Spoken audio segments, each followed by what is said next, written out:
আমি রাতকে তোমাদের জন্য পোশাক বানিয়ে দিয়েছি। রাতটাকে তোমাদের জন্য পোশাক বানিয়েছি, পোশাক শরীরের সঙ্গে লেগে থাকে। খুব গুরুত্বপূর্ণ আলোচনা, মন দিয়ে শুনবেন, বেশি লম্বা করব না, সংক্ষেপে বলে শেষ করি।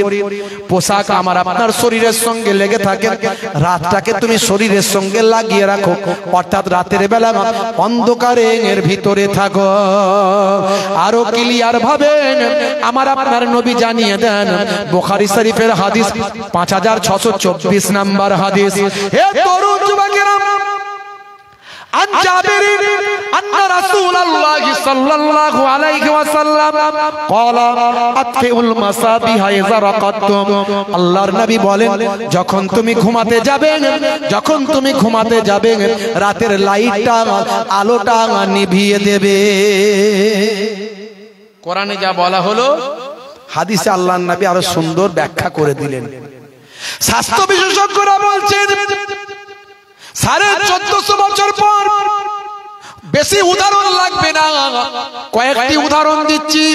আসল কথায় ফিরে যাব, এবার শেষ লগ্নে চলে যাব। বেশি উদাহরণ আর দেওয়া লাগবে না। এটা একটু যদি গবেষণা করেন, 1450 বছর আগে কোনো প্যাথোলজি ছিল না, কোনো বাবা ভাই আমার দোস্ত আমার কোনো ল্যাবরেটরি ছিল না, কোনো নাসা ছিল না, কোনো গবেষণা কেন্দ্র ছিল না, কোনো রকম ভাই আমার স্টেথোস্কোপ, মাইক্রোস্কোপ, ব্যারোমিটার, থার্মোমিটার ছিল না, কোনো এক্সরে মেশিন ছিল না, ইকোকার্ডিওগ্রাফি কোনো যন্ত্র ছিল না, কোন রকম বাবা ভাই আমার দোস্ত আমার কোনো ল্যাবরেটরি ছিল না, ভাই আমার অগ্নি 5 আবিষ্কার হয়নি, কেউ নাসায় ইসরো থেকে মঙ্গল গ্রহে তখন যায়নি, কেউ চাঁদে চন্দ্রযান পাঠায়নি। হে তরুণ যুবকেরা, আরবের মানুষরা ছিল যাযাবর, পশুপালন করত, এক জায়গা থেকে অন্য জায়গায় যাযাবর জীবন যাপন করত। তৎকালীন যুগে একটু গবেষণা করুন, এই সব কথাগুলো কি সাধারণ কথা হতে পারে? এগুলো কি কোনো মানুষের কথা হতে পারে? সেই সময় আমার আল্লাহ জানিয়ে দিচ্ছেন, রাতকে তোমাদের জন্য পোশাক বানালাম। দয়ার নবী বললেন, যখন তোমরা ঘুমাবে লাইটটা বন্ধ করবে, কারণ আল্লাহর কথাটা ডাইরেক্ট জিব্রাইল ফেরেশতার মাধ্যমে যেটা এসেছে, এটা হলো ওহী মাতলু, সেটা হলো আল্লাহর কোরআন মাজিদ। আর জিব্রাইল আলাইহিস সালাম কেউ লাগে না, আল্লাহর কথাটা নবীর হৃদয়ে এসেছে, এটা হলো ওহী গায়রে মাতলু। আমার নবী নিজের ইচ্ছায় কোনো কথা বলেন না, আমার আল্লাহ কোরআন মাজিদে সেটা বললেন, মা ইয়ানতিকু আনিল হাওয়া ইন হুয়া ইল্লা ওয়াহিয়ুন ইউহা। আমার নবী নিজের ইচ্ছায় কোনো কথা বলেননি, তাই নবী যেটা বলছেন সেটাও আল্লাহর কথা। কার কথা? আল্লাহর কথা।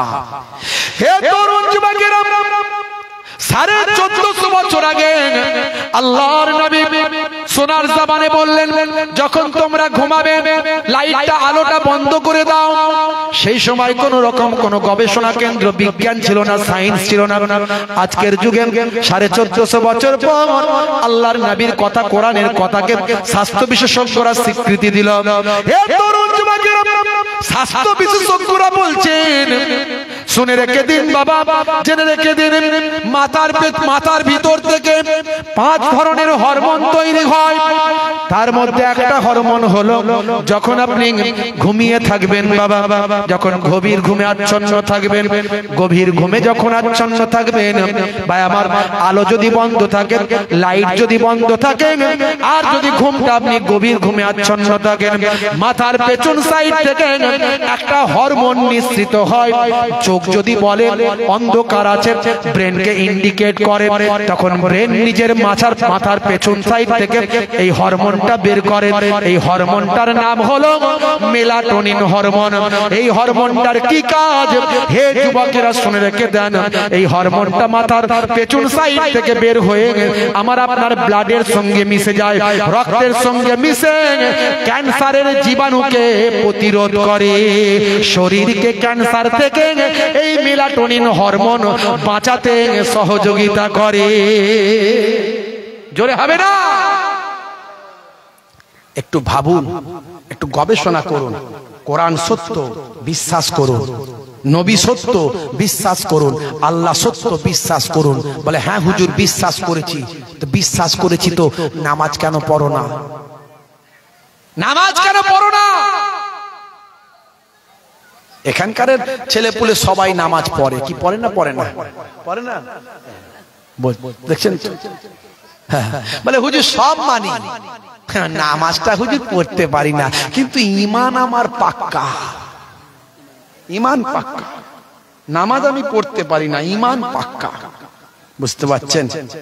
রাগ করবেন না বাপ, সারা জীবন ধরে তো ওয়াজ শুনলেন,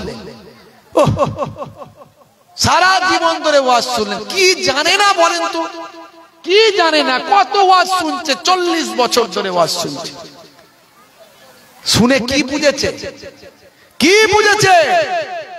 সে ঘরে চুরি হয়েছে, বুঝতে পারছে? ঘরে চুরি হয়েছে, ঘরে চুরি হয়ে গেছে, এখন থানায় ফোন করেছে, হ্যালো, মালিক ফোন করেছে, হ্যালো, তখন ওপার থেকে বলছে ইয়েস, অফিসার ফোন ধরেছে, ধরে বলছে ইয়েস, বুঝলি বাবলি ইংরেজিতে কথা বলছে, এপার থেকে কি বলছে? ওর পরে ইংরেজিতে কথা বলছে, কিন্তু আমাকে ইংরেজি বলতে হবে, তখন এপার থেকে শুরু করেছে, স্যার কাটিং দা বাঁশের বেড়া, ওপেন দা ডোর, সব লইয়া গেছে চোর। তখন ওই পার থেকে অফিসার মনে মনে করছে কি ইংরেজি চালাচ্ছে, বলছে হোয়াট ইজ দা বাঁশের বেড়া, তখন এই পার থেকে এবার ইংরেজিতে চালাচ্ছে, বলছে বাঁশের বেড়া ইজ খাড়া খাড়া, তার উপরে পেরেক মারা। বুঝতে পারছেন? মারাত্মক ইংরেজি শিখেছে, অফিসার ঘাবড়ে গেছে। বুঝতে পারছেন? সারা জীবন ধরে ওয়াজ শুনছে, চাচাও ছুটছে, ছাগলও ছুটছে, চাচাও ছুটছে, ছাগলও ছুটছে, ছাগল ছুটে ছুটে ছুটে ছুটে মসজিদে ঢুকে পড়েছে, ছাগল ছুটে ছুটে মসজিদে ঢুকে পড়েছে। চাচা মসজিদের সিঁড়িতে দাঁড়িয়ে আছে, কয়েকজন নামাজি মুসল্লি নামাজ পড়ছিল, নামাজ পড়ে বেরোচ্ছিল, দেখছে ছাগল ঢুকে গেছে, ছাগলের পায়ে কি নোংরা আছে, ছাগল ঢুকে গেছে, চাচা ওখান থেকে দাঁড়িয়ে দাঁড়িয়ে সব দেখছে আর বলছে হ্যাঁ গা, কি হলো, তোমাদের কোনো বুদ্ধি নাই? বলে কেন? বলে একটা ওয়াবেলা জন্তু না হলে মসজিদে ঢুকে গেছে, তো হ্যাট হ্যাট ছি ছো থা থু এইসব ভদ্রভাবে বলতে পারো না, ভদ্রভাবে বলতে পারো না, তাড়াতে পারো, ভদ্রভাবে কথা বলতে পারো না, তাড়াতে পারো না। আচ্ছা বলো তোর বুদ্ধি আছে? ওই ছাগলটার বুদ্ধি আছে? বুদ্ধি থাকলে মসজিদে ঢুকতো? আমাকে কোনদিন ঢুকতে দেখেছো? চাচার অনেক বুদ্ধি, মসজিদে ঢোকে নে। বুঝতে পারছেন ভাইরা আমার? 60 বছর, 40 বছর, 50 বছর ওয়াজ শুনছে, এখনো মুখের দাড়ি রাখতে লজ্জা লাগে, আছে না নাই? হ্যাঁ, লজ্জা লাগে। বিরাট কোহলি দাঁড়িয়ে রেখেছে, লজ্জা লাগেনি? হরভজন সিং দাঁড়িয়ে রেখেছে, লজ্জা লাগেনি? লিওনেল মেসি দাঁড়িয়ে রেখেছে, লজ্জা লাগেনি?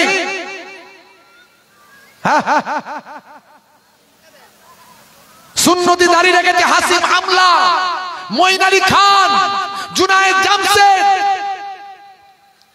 আসিফ খান, রকি, পৃথিবী বিখ্যাত বিখ্যাত ব্যক্তিরা আজকে যারা সেলিব্রিটি, তারা নবীর তরিকা মেনে চলছে। মুসলমানের ছেলে নায়ক গায়কের তুমি ভক্ত হয়েছো, হাতে পড়ছে পালা, কানে লাগাচ্ছে দুল, মাথার পেছনে লম্বা ছোচালো চুল, বলছে তোরা যা করছিস সব বেটা ভুল।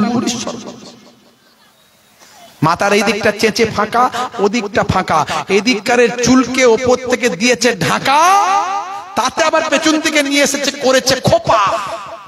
কিরে ভাই এটা আবার কেমন স্টাইল? বলছি এসব বুঝবি না, এটা শাহরুখ খানের নিউ ভার্সন। সর্বনাশ, হ্যাঁ মারাত্মক মারাত্মক ব্যাপার। মুসলমান স্কিন টাইট গেঞ্জি, জিন্সের প্যান্ট, জিন্সের গেঞ্জি, স্কিন টাইট গেঞ্জি, জিন্সের প্যান্ট, আবার প্যান্টের 3-4 জায়গায় ছেঁড়া। কিরে ভাই কি বলে? New fashion, new style. কি নাম তোমার? বলছে আমার নাম হুতো। হুতো কিরে ভাই? বলছে এখন জানেন না 2 অক্ষরে মডার্ন নাম চলছে, এখন অত বড় বড় সলিমউদ্দিন কলিমউদ্দিন চলে না, এখন 2 অক্ষরে হুতো গুতো। হ্যাঁ এসব 2 অক্ষরে নাম, 2 অক্ষরে। তো যাই হোক তোমার নাম হুতো বলে। হ্যাঁ গেঞ্জির বুকে কি? বলে জুতো। তো বুকেতে জুতো ছাপ নিয়ে ঘুরছো কেন ভাই? এত ছাপ থাকতে কত ছাপ আছে, জুতোর ছাপটা বুট জুতোর ছাপ হচ্ছে, এটাই নিউ ফ্যাশন, খোকা বাবুর জুতো বলে উনি বাবা বাবা বিরাট দাম। সে কি মুসলমানের ছেলে নাম রেখেছে হুতো, গেঞ্জির বুকে লাগিয়েছে জুতো, ফারিস্তা বলবে আয় মারবো তোকে গুতো। মুসলমান হারাবেন না ঈমান। আমি হাসির জন্য বলছি না বাপ, বাস্তব কথাগুলো বলছি, একটু পরিবর্তন হওয়ার চেষ্টা করুন, হাত জোর করে বলি। আবার কোনোদিন আসামে আসতে পারবো কিনা জানি না, এই কথাগুলো একটু শুনে রাখুন। ইন্টারনেটে অনেক শুনেছেন ওয়াজ আমার, কারা কারা শুনেছেন হাত তুলে দেখান তো দেখি। তাহলে এত মানুষ ওয়াজ আমার শুনে ফেলেছে অলরেডি, দেখেছেন? হে তরুণ যুবকেরা, হে আমার বন্ধুরা, হে আমার মুরব্বিয়ানেরা, হে নারীরা, মায়েরা শুনে রেখে দেন। মায়েদের জন্য বলবো, মাগো স্বামীর খেদমত করবেন, স্বামীর দেখাশোনা করবেন। নবী বলেছেন যদি কোনো মহিলাকে বলতাম যে কাউকে সিজদা করতে হবে, তাহলে মহিলাদের বলতাম তোমরা তোমার স্বামীর পায়ে সিজদা করো। এই ওয়াজটা শুনে একজন বলছে হুজুর এটা কেমন কথা হলো, নারীদের সম্মানটাকে শেষ করে দিলেন কেন? বলছে ইসলামে বলেন যে নারীদের স্বাধীনতা দেওয়া হয়েছে, সম্মান দেওয়া হয়েছে, এটা কি সম্মান দেওয়া হলো? আপনার নবী নাকি বলেছে যদি অনুমতি দিতাম নারীদের বলতাম স্বামীর পায়ে সিজদা করতে, স্বামীর কাছে স্ত্রীর মর্যাদার কিছু থাকলো, তো নারীদের অসম্মান করা হলো। নারীদের সম্মান কি ইসলামে কিছু নাই? আমি বললাম আপনি যে লাইনটা বলছেন এই লাইনটার পরের লাইনটা কি আপনি দেখেছেন? কি লাইন? আমি এই বক্তব্যের পরের বক্তব্যটা কি আপনি শুনেছেন? বলে কি বক্তব্য? আমি এই বক্তব্যের পরের বক্তব্যে আছে, এই লাইনের পরের লাইনে আছে মায়ের পায়ের তলায় সন্তানের জান্নাত। জোরে হবে না? জোরে হবে না? তো মাটা পুরুষ না মহিলা? মাটা পুরুষ। তাহলে মায়ের পায়ের তলায় সন্তানের জান্নাত মনে হলো না যে নারীদের সম্মান ইসলামে কত দেওয়া হয়েছে?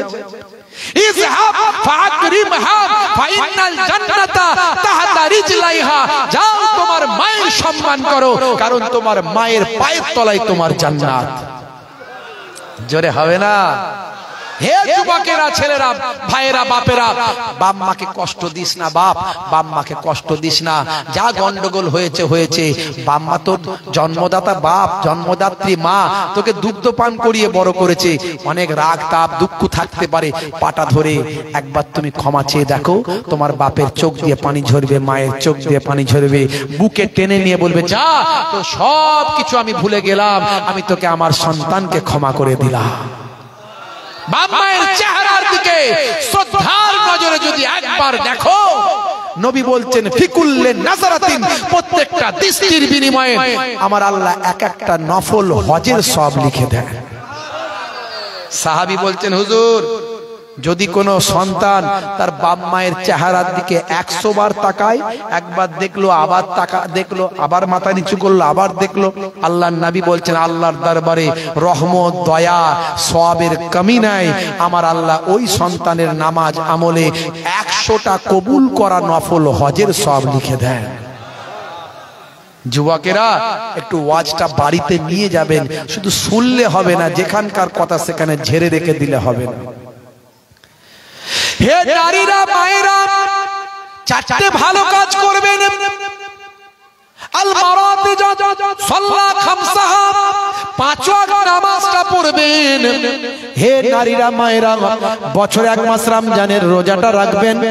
ভাইরা আমার, মায়েরা, বোনেরা, স্বামীর দেখাশোনা করবেন। স্বামী যাতে না বলে আমার স্ত্রী আমার দেখাশোনা করে না, স্বামী যাতে না বলে আমার স্ত্রী আমার খেদমত করে না, দেখাশোনা করে না।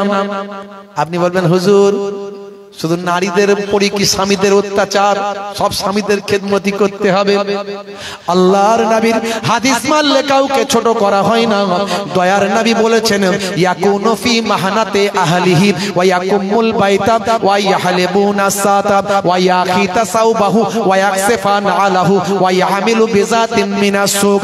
আল্লাহর নবী, হে তরুণ যুবকেরা শুনে রেখে দাও, নবী আমার মাঝে মাঝে স্ত্রীর সঙ্গে ছোট ছোট কাজগুলো নিজে হাতে করতেন। নবী আমার ঘরটা মাঝে মাঝে নিজে হাতে ঝাড়ু দিতেন। ভাই আমার জামাটা একটু কোথাও ছিঁড়ে গেছে, লেগে টেগে এদিক ওদিক হয়ে, নবী আমার মাঝে মাঝে ওই জামাটা নিজে হাতে সেলাই করতেন, সেলাই করে পরতেন। ছেঁড়া জুতোটা মাঝে মাঝে নবী আমার সেলাই করে নিজে হাতে সেলাই করে নিজে পরতেন। ইয়াহমিলু বিজাতিম মিনাস সুক, নবী আমার বাজারে চলে যেতেন, বাজারটা করে নিজে হাতে নবী আমার বহন করে বাড়িতে নিয়ে আসতেন। দেখেছেন? আপনি স্ত্রী, হে যুবক, আপনি আপনার স্ত্রীর সঙ্গে একটু মাঝে মাঝে রান্নায় সহযোগিতা করবেন, মাঝে মাঝে ঘরটা একটু ঝাড়ু দিয়ে দেবেন। কই গো ফুলটুসির মা, তুমি অন্যদিকে কাজ করছো, আমি একটু ঘরটা ঝাড়ু দিয়ে দিচ্ছি। কই গো ফুলটুসির মা, তোমার এই যে রান্নাটা করছো, আমি একটু আনাজটা পারলে কেটে দিচ্ছি, একটু হাতাটা নেড়ে দিচ্ছি। বলে হুজুর এই ওয়াজগুলো করবেন না, বিপদে পড়ে যাবো। সকালবেলা বিপদে, কি হলো না, ফুলটুসির বাপকে তখন বলবে, ফুলটুসির মা কই গো, হুজুর তো ওয়াজ করে গেল, মাঝে মাঝে ঘরটা ঝাড়ু দিতে বলেছে, মাঝে মাঝে হাতাটা নেড়ে দিতে বলেছে, একটু রান্নায় সহযোগিতা করতে বলে, করে দাও না গো, আজকে শরীরটা ভালো লাগছে না। বিপদে পড়ে যাব হুজুর। মেয়েদের কাজ ছেলেরা কোন পারে? হ্যাঁ, আচ্ছা বলুন তো, সত্যি বলুন তো, আপনি যদি আপনার স্ত্রীর সঙ্গে ছোট ছোট কাজগুলো একটু করে দেন, কখনো কখনো হাতে সময় পেয়েছেন, একটু করে দিলেন, একটুখানি আপনি রান্নায় সহযোগিতা করলেন, আচ্ছা বলেন তো, এতে স্ত্রীর সঙ্গে প্রেমালাপ, মহাব্বত, ভালোবাসা বাড়বে না কমবে? মারাত্মক বাড়বে। ফেভিকল জানেন? ফেভিকল আটা দেখেছেন? আটা ও লেগে গেলে আর ছাড়ে না। ওই এমন প্রেম হবে, বুড়ো বুড়ি হয়ে কবরে ঢুকে যাবে, প্রেম তাদের কমবে না। এ প্রেম শিখিয়েছে নবী। আর শাহরুখ খান প্রেম শিখিয়েছে কখন? সব বিয়ের আগে। আই লাভ ইউ, তোমার জন্য মরে যাব, রেল লাইনে মাথা দেবো, বিষ খেয়ে পটল ডাঙ্গায় যাব। এমন প্রেম শিখিয়েছে শাহরুখ খান, সলমান খান। সে বেটা কোনদিন বিয়ে করে না, 60 বছর বয়স হয়ে গেল, তার কাছ থেকে প্রেম শিখে যুবকেরা প্রেম করে বিয়ে করলো। আর বিয়ে করলো তো করলো, কিছুদিনের মধ্যেই গন্ডগোল লেগে গেল।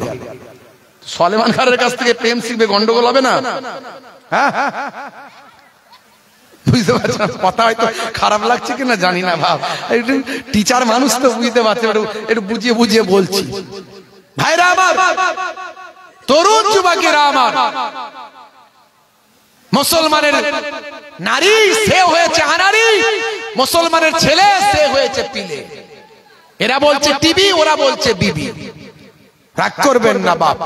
লাল শাড়ি লাল টিপ, লাল আঁচল মাথায় নাই, সবুজ শাড়ি সবুজ টিপ, সবুজ আঁচল মাথায় নাই, পিঠটা তাদের ফাঁকা, বলছে যত তাকাবি তাকা, দেখ কেমন লাগে।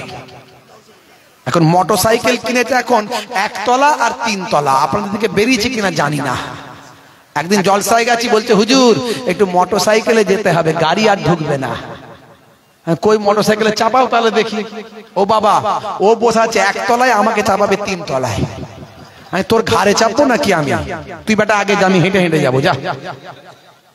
বলে হুজুর এই মোটরসাইকেলে চাপে কারা? বলে হুজুর জানেন না, সর্বনাশ করেছে। বুঝতে পারছেন? হাই রে হাই, লাল শাড়ি দিয়ে দেওয়া চলবে না, এটা কোথাও লেখা নাই। গায়ে হাতে ঠেকে যেতে, গায়ে হাতে আপনার চাপা দিয়ে ভালো করে আপনি পর্দার মধ্যে যেতে পারবেন না, কোথাও লেখা নাই। হে তরুণ যুবকেরা, হে আমার বন্ধুরা, শুনে রেখে দিন বাবা, বলিউডের একজন বিখ্যাত নায়িকা, নাম হলো সানা আলী খান। এই সানা আলী খানের কথা ভাইরা আমার ছোট্ট করে নমুনাটা দিয়ে, বেশি উদাহরণ দেব না, অনেক আলোচনা আমার কাছে। এখন যদি আলোচনা করি সকাল হয়ে যাবে। আপনারা রাজি আছেন? কারা কারা রাজি আছেন হাত তুলুন। ওরে বাপ রে বাপ, বিপদ সীমা ওভারটেক করে বেরিয়ে যাচ্ছে। হে তরুণ যুবকেরা, খুবই লম্বা চওড়া নাই, সংক্ষেপে 15 বছরের নায়িকা, বলিউডের বিখ্যাত নায়িকার নাম হলো সানা আলী খান। ভাইরা আমার, অনেকেই হয়তো তাকে চেনেন। আমি তার লেখা, তার বিবৃতি, তার বক্তব্য ইন্টারনেটের মাধ্যমে তার লেখা আমি পড়েছি, পেয়েছি। আমাকে অনেকে বিভিন্ন রকম তথ্য পাঠায়, জানতে পারি। হে তরুণ যুবকেরা, সানা আলী খান পৃথিবী বিখ্যাত একজন বলিউডের 15 বছরের নায়িকা, একজন মডেলিং করতেন, মডেলার। তিনি একজন ভাই আমার কোটি কোটি টাকার সম্পদের মালিক। তার একটা অটোগ্রাফ নেওয়ার জন্য মানুষ পাগল। এত সম্পত্তি, এত টাকা, এত পপুলার একজন নায়িকা। হে তরুণ যুবকেরা, তিনি বিবৃতি দিয়ে বলেন, আমি মুসলমান ঘরের সন্তান। একদিন আমি আরামের বিছানায় ঘুমিয়ে আছি, বাবা। এমন সময় আমার গভীর ঘুমে আমি আচ্ছন্ন। সেই সময় আমি দেখতে পেলাম, আমি ঘুমের মধ্যে দেখলাম আমি মারা গেছি। আমি মারা যাওয়ার পরে লোকে আমাকে, আমার আত্মীয় স্বজন আমাকে কাফনে ব্যান্ডিং করে দাফন করার জন্য কবরস্থ করেছে। হে তরুণ যুবকেরা, আমি চিৎকার করতে লাগলাম, বাঁচাও আমাকে, অন্ধকার কবরের ভিতরে রেখে যেও না। আমি চিৎকার করে বললাম, কিন্তু কেউ আমার কথা শুনতে পেল না। হে তরুণ যুবকেরা, হে আমার বন্ধুরা, ম্যাডাম সানা আলী খান বলেন, আমার আত্মীয় স্বজন সব আমাকে রেখে দিয়ে চলে গেল। যাওয়ার পরে হঠাৎ করে আমার কবরটা আগুনের কুণ্ডুতে পরিণত হলো। আল্লাহর নবী বলেন, ঈমানদারদের জন্য কবরটা হবে জান্নাতের টুকরা, আর বেঈমান মুশরিকদের জন্য কবরটা হবে আগুনের কুণ্ডু। আমার কবরটা আগুনের কুণ্ডু হয়ে গেল। সারা শরীরটা আমার পুড়তে শুরু করলো। আমি যন্ত্রণায় ছটফট করতে লাগলাম, চিৎকার করে বললাম, বাঁচাও। আমি দেখতে পাই আমার ফ্যান ফলোয়ার্সদের, আমি দেখতে পাই আমার আত্মীয় স্বজনদের, কেউ কিন্তু আমার দিকে তাকায়নি, আমার দিকে কেউ লক্ষ্য করেনি। আমার সারা শরীরটা পুড়ে যাচ্ছে, কয়লার মতো কালো হয়ে যাচ্ছে। আমি চিৎকার করে কাঁদছি, চেঁচাচ্ছি। এরকম বহু সময় পর আমার হঠাৎ করে ঘুমটা ভেঙে গেল। আমি বিছানার উপর বসে বললাম, আমি ভাবলাম, হাই রে হাই, আমি মারা তো যাইনি, আমি তো বেঁচে আছি। সারা শরীরটা আমার ঘেমে গিয়েছে, আমি থরথর করে কাঁপছি। সেই সময় আমি বুঝতে পারলাম, এটা আল্লাহর পক্ষ থেকে আমাকে ইশারা করা হলো, হে সানা আলী, তুমি একজন মুসলিম ঘরের মহিলা হয়ে তুমি পর পুরুষের সঙ্গে নাচ গানের আসর করে অর্ধলঙ্গ পোশাক পরে তুমি তোমার শরীর প্রদর্শন করে অর্থ ইনকাম করো। না না না, বাঁচার যদি চেষ্টা করো, কবরে যদি মুক্তি পেতে চাও, পর্দার মধ্যে, হেফাজতের মধ্যে তুমি চলো। সেই সময় আমি বুঝতে পারলাম, এটা আল্লাহর পক্ষ থেকে আমাকে সিগন্যাল দেওয়া হলো। সেদিন আমি ওয়াদা করলাম, আমি আমার 15 বছরের ক্যারিয়ারকে সরিয়ে দিয়ে আমি আমার নায়িকার জীবন থেকে সরে এসে আমি আল্লাহর নেকবান্দি হয়ে যেতে চাই। সেদিন আমি তওবা করলাম, আমি সানা আলী খান, আজ থেকে আমি আমার অর্ধলঙ্গ পোশাক আর পরবো না। আমি হিজাব পরবো, বোরকা পরবো, পর্দার মধ্যে থাকবো। আমি নাচ গানের মধ্যে আমি মানুষকে আর শরীর দেখিয়ে বিনোদন দেব না, মানুষকে শরীর দেখিয়ে বিনোদন দিয়ে আমি আর অর্থ উপার্জন করব না। সেদিন থেকে আমি প্রতিজ্ঞা করলাম, আমি আল্লাহর নেকবান্দি, উম্মতে মুহাম্মাদি, আমার নবীর শিষ্যা হয়ে গেলাম। সেদিন থেকে আমি আমার নবীর শিষ্যা হয়ে গেলাম। আমার সব সম্পত্তি আমি বিলিয়ে দিলাম। এমনকি আমি একজন ভাই আমার মুফতি, একজন আলেম, তার নাম হলো মুফতি সাইদ আনাস সাইদ, গুজরাটের একজন প্রসিদ্ধ ব্যবসায়ী, তাকে আমি বিবাহ করলাম। নারায়ে তাকবীর, জয় আল্লাহু আকবার, নারায়ে তাকবীর, আল্লাহু আকবার, নারায়ে তাকবীর, আল্লাহু আকবার, নারায়ে তাকবীর, আল্লাহু আকবার, নারায়ে তাকবীর, আল্লাহু আকবার। জালিমে যখন করবে অত্যাচার, মুমিনে তখন রুখবে।